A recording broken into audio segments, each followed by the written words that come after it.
The legislature is under pressure to meet the constitutional provision to provide an adequate education for Kansas children. But it isn't just K through 12 education that suffered under the Brownback administration. It was also universities.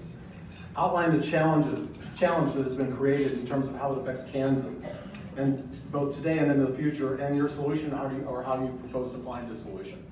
Sure. Well, I think the first thing we point out is the last time the legislature passed a constitutional school finance formula that stood the time over and over and over was the 92 school finance formula, which is largely what we're going to have. Do you know why it was called the 92 school finance formula? Because it was done in 1992. Who was running the legislature and the governor's office in 1992? It was the Democrats. So you can have to get things done when you're running things.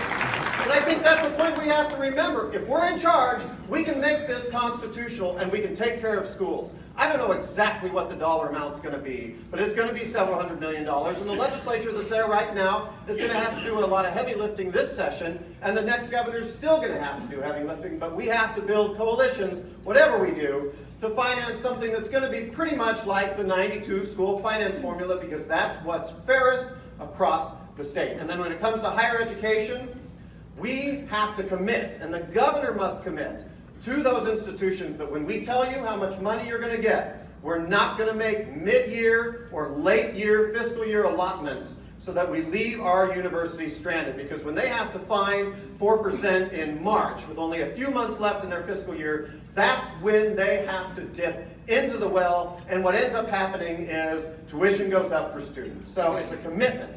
We've got a long way to go to get back into fiscal shape as a state of Kansas. It's going to take a lot of work, but at the very least, the next governor has to commit to holding ourselves to our word.